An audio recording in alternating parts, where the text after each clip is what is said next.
আমার না একটা মোবাইল ছিল বুঝছেন, সেই মোবাইলটা আমি অনেক কষ্ট করে আমি এটি ভাড়া মেগিরি করছি, আমি এটি সার্কাস দেখাচ্ছি।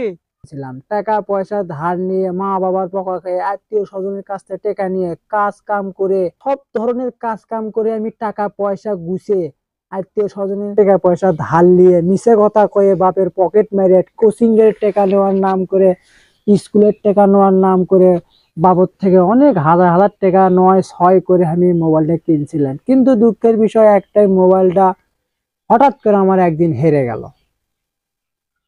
খুবই কষ্ট পাইলাম আমি ওই দিন। কিন্তু হেরে যাওয়ার পরে ভাবলাম যে আত্মীয় স্বজন, নিজের বন্ধু বান্ধব, নিজের মা বাবা সবাই এসে আমার খুবই সমস্যা নাই, তুই চিন্তা করিস না, তোকে আবার নতুন একটা ফোন কিনে দেবো। কিন্তু বিপত্তি তো ওখানে, সমস্যা ওখানে। সবাই আমাকে সান্ত্বনা দেওয়া বাদ দেয়, হিতে বিপরীত হয়ে গেল। নিজে একটা কামাই করে একটা ফোন কিনবো, নিজে তো চলবে পারি না। বাপ মা বলেন যে একটা ফোন কিনবো, ফোন কিনে দেওয়ার জন্য কিছু টাকা দাও, ফোন তো হেরে গেছে, তোমরা বেশ ভালো করেই জানো।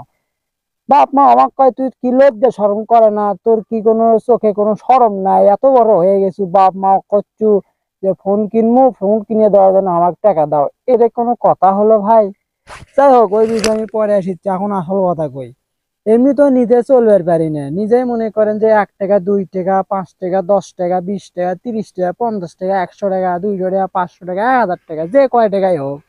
হ্যাঁ, ও, তুমি যে আজ ইয়াস ওদের মধ্যে কাজ করিচ্ছ, ওটা তোমার ভালো হচ্ছে খুব না? তুমি বিড়ি খাচ্ছ, গাঁজা খাচ্ছ, মদ খাচ্ছ, ফিজিক্যাল খাচ্ছ, ওরা বাজিচ্ছে না? না বিড়ি খাচ্ছে না, ওরা বাজিচ্ছে না? আর আমি যে ভিডিও বানাচ্ছি, তোমার কাছে বেজে গেছে না? কি করিচ্ছ? ওরা বেজে গেছে। বাইরে যে ইট বালু খোয়া, ড্রেন সাফ করিচ্ছ, সেটা করিচ্ছ, ওটা খুব ভালো। আর আমি এটি কন্টেন্ট তৈরি করছি, এটা আমার কাছে, তোমার কাছে খারাপ মনে হচ্ছে না? আমি এটি ভাড়া মেয়ে করছি, আমি টিকটক করেছি, এটি না আমি কন্টেন্ট তৈরি করছি না।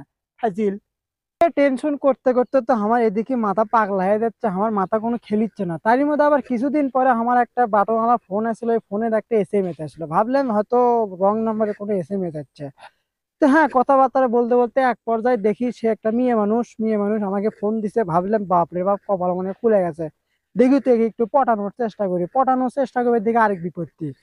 তো হ, অনেক কষ্টে মেয়েটাকে পটালাম, পটানোর পরে দেখা সাক্ষাৎ করা লাগবি। তখন প্রেম প্রীতি করলে তো দেখা সাক্ষাৎ না করলে তো হবে না, ঘুরবের ফিরবের যাওয়া লাগবি, গার্লফ্রেন্ডের সাথে খাওয়া লাগবি, থাকা লাগবি, ঘোরা লাগবি, ডেটিং করা লাগবি, ছবি তোলা লাগবি, ফেসবুকে পোস্ট করা লাগবি।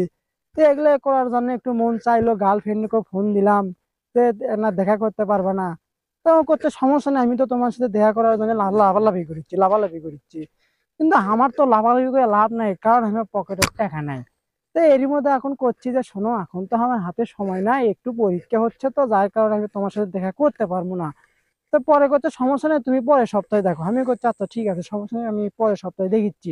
হ্যাঁ, ইনকা করতে করতে পরের সপ্তাহে চলে গেল, পরের সপ্তাহ আসলো।